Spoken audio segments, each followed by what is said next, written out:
Hi and welcome to my AQA GCSE Biology revision session on paper 1, which is to do with your organisation topic area. So you should know that cells are the basic building blocks of all living organisms. And if you understand that cells are the basic parts and we can build with them, then you should understand that a group of cells working together, all with a similar structure and function, is what's known as a tissue. Now, there are different types of tissues, but ones that you will be asked about are things like your muscular tissue that can contract, your glandular tissue, which are the ones that are going to secrete enzymes and hormones, and epithelial tissue, which are the ones which cover the outside and the inside of the organs. So, for example, the body, or it could be those internal organs like the stomach. So, what is the stomach? Well, the stomach is an example of an organ which has several tissues working together to perform a specific function. So, the muscular tissue, which makes up your stomach, is there to churn your food. The glandular tissue is there to produce digestive enzymes called pepsin. And then you have the epithelial tissue, which covers both the inside and the outside of the stomach. So here we have several tissues which are working together, which make up the organ. And one of those organs you need to know about is the stomach. Now, if we were to talk about other tissues which could make up other parts, like the heart is an organ which is made up of different tissues. Those tissues are the muscular tissue, the cardiac tissue, which causes the muscle, the heart, to contract. So therefore, it's important that you understand that any of the organs that we talk about, you should know that they are made up of several different tissues working together. If it's a muscular tissue, it's one that's going to contract. If it's a glandular tissue, it's one that will be secreting enzymes and hormones. So you should know from Key Stage 3 the digestive system, and you should know that it is a system because you have different organs which are going to be working together, and the role that they have in the digestive system is to digest, break down large molecules, and then absorb the smaller molecules. So you should know that when you eat food, after it's entered the mouth, it then goes down through your esophagus to your stomach. It then goes through the small intestine to the large intestine. It is stored in the rectum, and then you release it, you ingest it out through the anus. Now, whilst it's going through the digestive system, what should be happening is your body should be digesting the food substances, and you should be absorbing the nutrients that you require. Now, anything that you do not digest, so the undigestible material, that is what comes out as waste. So you need to understand not only are these organs part of your digestive system, but there are some accessory organs that we need to talk about. The liver is one of those accessory organs, and the gallbladder, and the pancreas. So these are all different parts which are involved in the digestive system. These are different organs that are working together to help in this digestion and absorption of food. So what do we need to actually understand for your GCSE exam? Well, the key thing that you need to understand is that substrates can collide, and when they collide together correctly with the sufficient amount of energy, which is known as the activation energy, they will react to produce a product. So this is where your chemistry knowledge interlinks with biology. So for a reaction to occur, we need our reactants to collide. We need them to have sufficient energy, that activation energy, and that will therefore produce our products. So if we understand that, then we need to bring it in a biological context. So enzymes are proteins which act as biological catalysts. They are going to speed up the rate of a reaction. So you should know that you have a reactant, which we call the substrate. Those substrates, when they collide successfully with an enzyme, that is going to lower the activation energy. That therefore means that the reaction will happen at a faster rate. Therefore, enzymes are biological catalysts because they speed up the rate of reaction by lowering that activation energy. So this is where biology and chemistry are coming together. So what do you need to know about these enzymes then? Well, enzymes are proteins that fold in a very specific way that allow them to bind to a substrate. Now, the site at which the substrate is going to bind to the enzyme, that is called the active site. Now, you should know that the shape of that active site is complementary to the substrate, and that is what's known as the lock and key model. So therefore, if you understand that that shape of that active site needs to complement the substrate, you should therefore know that different enzymes are going to catalyze specific reactions because they will have different shapes in their active site. So this is the GCSE level of the shape of the active site and how it is important for the substrate that it's going to work on. Now you should know about 3 different enzymes. Amylase, which is a carbohydrate, protease, which is necessary for breaking down proteins, and lipase, which is necessary for breaking down lipids. So I'm going to go into each of these individually and talk about what it actually does and how it is useful. So we'll start with our amylase. So you need to know that amylase is a carbohydrate. It's a carbohydrate because it's an enzyme that's going to break down carbohydrates. Carbohydrates have carbons, hydrogens, and oxygens. Now, amylase specifically breaks down starch.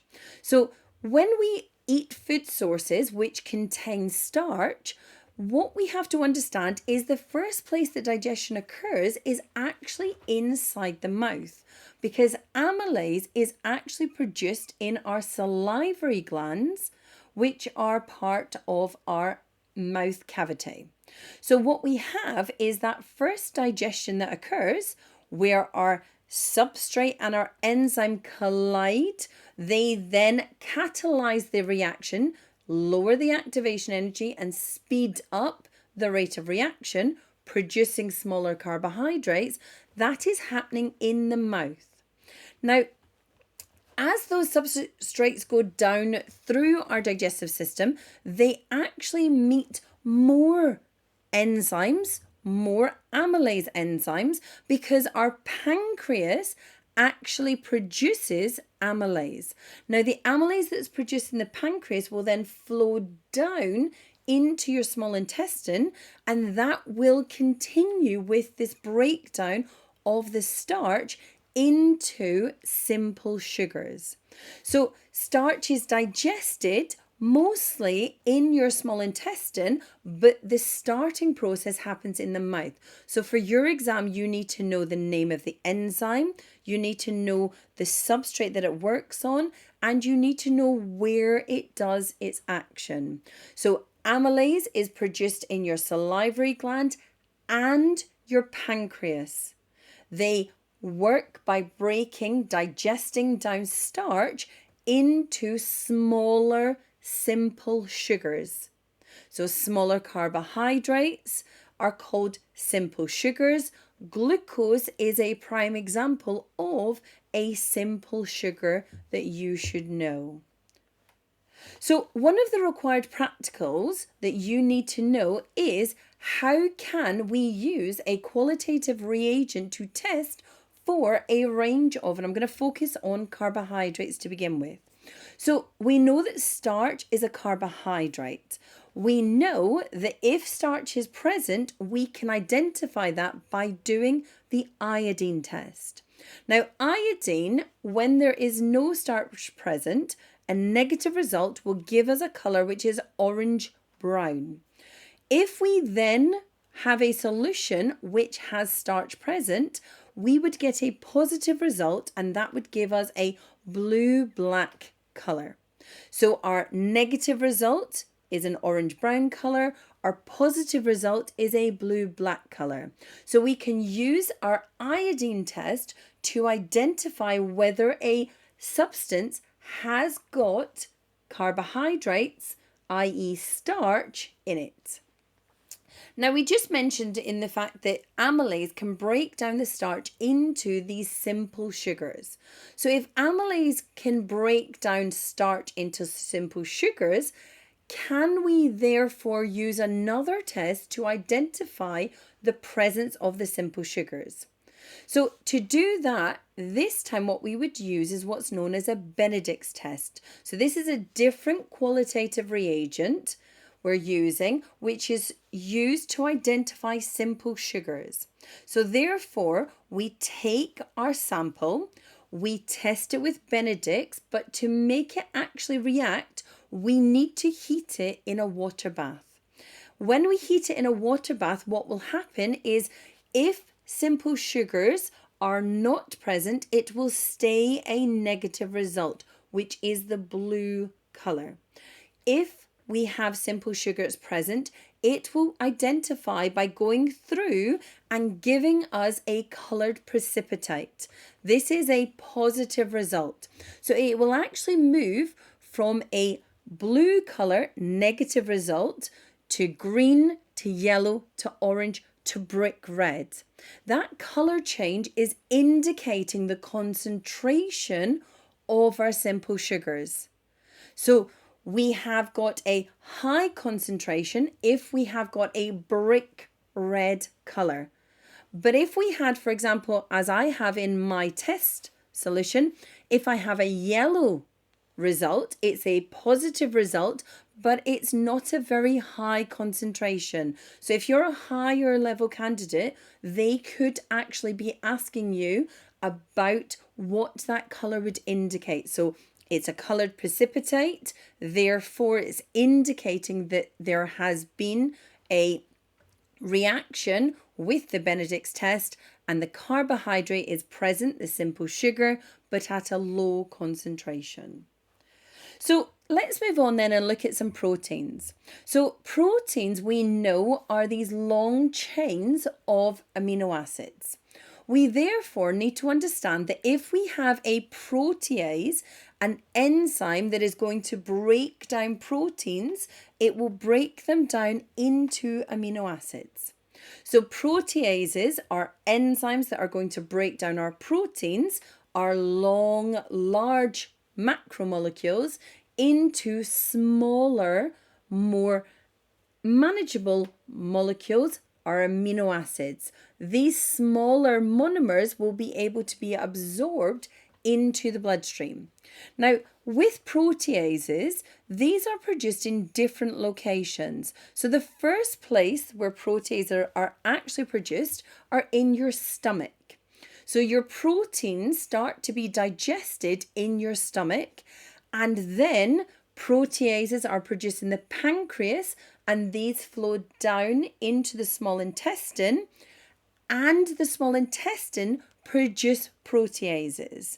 So your proteins are digested in the stomach, and then they are digested in your small intestine. But the enzymes, the proteases, are actually produced in 3 different locations: the stomach, the pancreas, and the small intestine. Where they work is in the small intestine and the stomach. So how do we test if protein is present in our sample? Well, to do that, we use what's known as a Biuret test. So a Biuret test, if there is no protein present, will give a negative result, which is blue.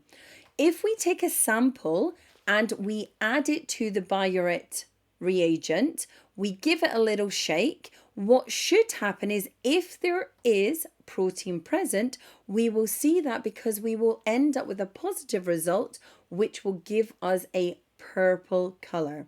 So a Biuret test tests for protein. If protein is present, we end up with a purple solution.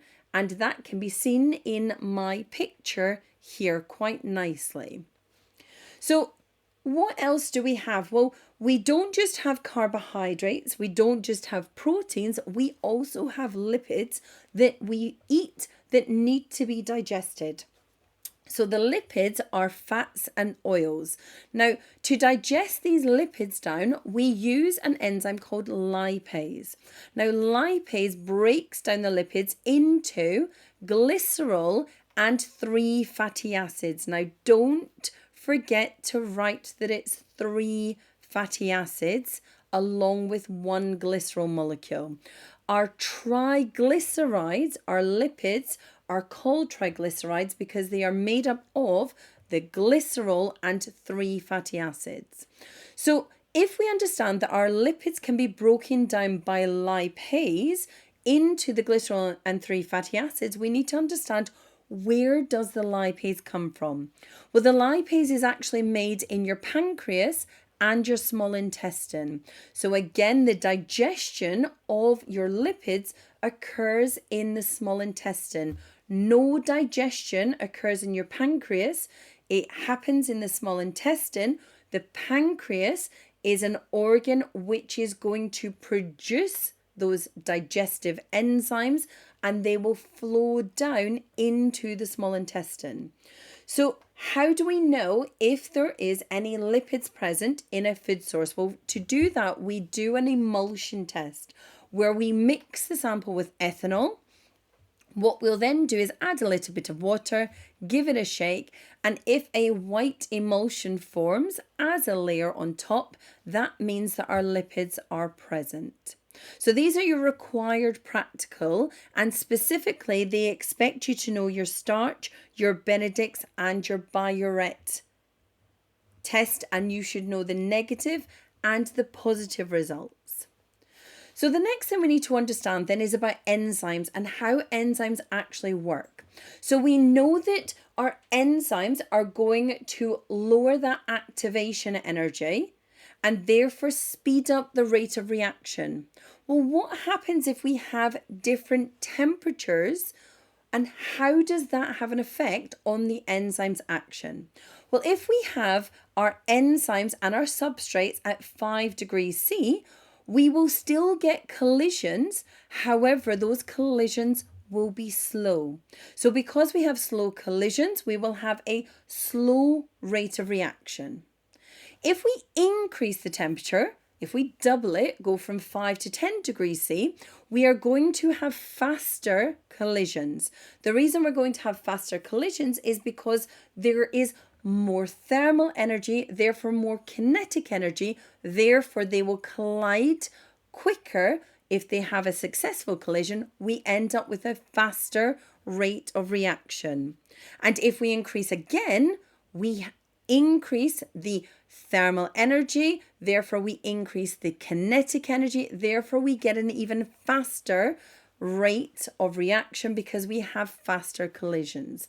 So when we look at this in a graph, what we can see is that our rate of reaction will increase as we increase the temperature. Increased temperature increases the kinetic energy, more frequent successful collisions, faster rate of reaction, up to the point in which we reach the optimum. So the optimum temperature for that enzyme will be wherever you see the peak in your graph. So the optimum temperature is where that peak is. Now, if we go above the optimum temperature, what will happen is we will result in denaturation occurring. So we're increasing the vibrations because we're increasing the temperature, we're increasing kinetic energy, we're increasing vibrations within the enzyme itself. That is going to result in a change in the shape of the active site. If we're going to denature the enzyme, if we're changing that active site shape, it is no longer complementary. It's no longer able to complement the substrate. It cannot catalyze the reaction, and therefore the rate of the reaction will drop down. So temperature is going to have an effect on the rate of reaction of the enzyme because we have gone past that optimum. Now, be careful in your exam that you don't jump to denaturation too quickly. If I am increasing the temperature, I am increasing the kinetic energy. I'm therefore increasing the rate at which the reaction will occur.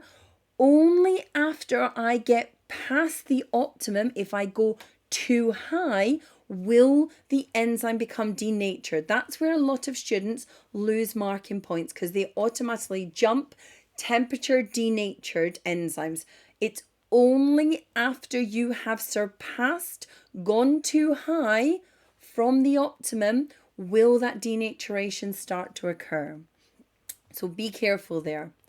Now, pH is another factor which is going to have an effect on the rate of a reaction. So you should know from chemistry that pH is determined by the availability of hydrogen ions. So if I look at my enzyme, for example, pepsin has got an optimum pH which is acidic. Pepsin is produced by the stomach, the glandular tissue in my stomach, and pepsin is released into the stomach. Therefore, the optimum pH for pepsin is an acidic pH. If I increase the pH and I go towards a neutral pH, what will happen is those hydrogen ions will interact with the enzyme structure, therefore affecting its active site shape. And it causes the enzyme to actually become denatured as you move away from its optimum. So the optimum pH for pepsin is between 1 and 2. If I move between 2 and 4, I am therefore affecting the availability of hydrogen ions. I'm therefore going to affect the enzyme shape, the active site shape. I am denaturing the enzyme as I move away from its optimum. Now, if I look at another enzyme which is produced this time by the pancreas and goes into the small intestine, that is known as trypsin.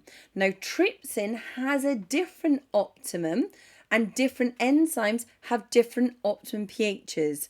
Therefore, if I have denatured the pepsin, it's okay because I have another protease which is going to be present to help with breaking down those proteins that are in the small intestine. So it's important to note that enzymes have an optimum pH, and that optimum pH is where they are going to have the fastest rate of reaction. So we would expect that at the peak, or depending on what your dependent variable is, it could be at the bottom, at the trough of your results. So how would we do this? So this is where your required practical 4 comes in, where you need to be able to investigate the effect of pH on the rate specifically of amylase. So let's say I've prepared an amylase solution at a pH of 5. What I'm then going to do is I'm going to have a spotting towel with some iodine solution. Now, because I'm using iodine, I'm therefore going to try to identify the presence of starch. So I know that amylase is used to break down starch. Therefore, I'm going to mix the amylase solution, the enzyme that breaks it down, with starch. And what I will then do is I will remove a drop of the amylase mixture every 30 seconds and test if the presence of starch is there. So what you will have noticed is my spotting towel before I tested was brown, orangey brown in colour, negative result in the iodine. If I take the first sample and that first sample is removed and gives me a positive result, a blue-black color, that means there is still starch present in my solution. So I will keep doing it and I will continue to do it all the way until I get to where my iodine solution remains orange-brown in color. Now, when I did it at pH 5, it took 10 minutes. I will then repeat the procedure and do it again with a pH of 6, a pH of 7, and a pH of 8. So what I'm doing is I'm trying to find the time that it's taken to digest all the starch. And I've done that in minutes, and I've shown that in my graph here. So what you can see is when I had a pH of 5, it took 10 minutes. So for every 30 seconds, I was getting a positive result until I reached the 10-minute point. Therefore, all of the starch was digested by 10 minutes. When I did it at the pH of 6, it actually took 4.5 minutes to digest the starch. When I did it at pH of 7, it took 2 minutes. And when I did it at pH of 8, it took 8 minutes. So therefore, when I graph my results out, you can quite clearly see that the digestion has been faster as I've increased my pH from 5 up towards 7, and then it slowed down again. So therefore, I can use this graph to work out where my optimum pH is. Now, if I read off the graph, I would say my optimum pH is about 6.8. But how could I test that for sure? Well, what I would want to actually do is do repeat tests between 6 and 7 at smaller increments, because a pH of 5 to 6 is quite a big jump. A pH from 6 to 7 is quite a big jump. So therefore, I would want to do, for example, 6.2, 6.4, 6.6, 6.8, and 7 to see where exactly is the optimum pH for the amylase that I am using. Now, I said before that you have some extra organs which are needed within your organ system of your digestive system. Now, you should know that the liver is where your bile is made. Now, bile is a very important molecule because bile is made in the liver and it is stored in your gallbladder until it is required. Now, what happens is that bile is actually an alkaline solution. So when you are digesting the substances in your stomach, you should know that your stomach has got the ability to produce hydrochloric acid. Now, the reason it produces hydrochloric acid is because it wants to kill any of the pathogens that might have come in through the ingested food that you have taken into the body. Now, what you have to understand as well is the hydrochloric acid in the stomach is the optimum pH for the protease pepsin that was produced there. So therefore, we have an ideal condition for pepsin within the stomach whilst the food is being churned by the muscular tissue and it is being digested, the proteins, by the protease. What we have is ideal conditions within the stomach. Well, the minute the stomach is emptied into the small intestine, that stomach acid could denature the enzymes that are produced by the pancreas. So what we need to do is we need to neutralize that acid by producing an alkaline substance, which is bile. So bile is made in the liver, it's stored in the gallbladder, and then that bile is released into the small intestine to neutralize the hydrochloric acid, which is coming from the stomach. Bile also has another role to play. bile actually acts as an emulsifier. So what it does is your fats that you have ingested are in these really large, massive fat droplets.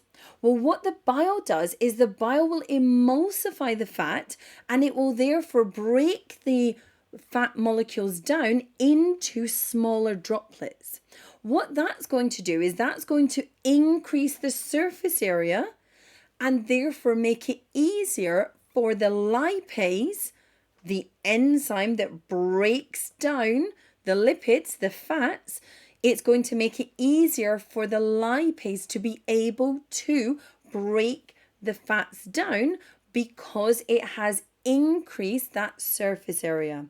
So the bile that's made in the liver and then stored in the gallbladder is then released into the first section of the small intestine, so that when the lipase, which has been produced by the pancreas, actually gets to the small intestine, the fats have been broken down into these smaller droplets, and therefore making it more efficient for the lipase to be able to break the fats down. So I hope you've liked this video, and if you have, then please do click on the like button and subscribe to my channel. I will continue to make more of these GCSE videos to help you prepare for the exam which is coming up in May.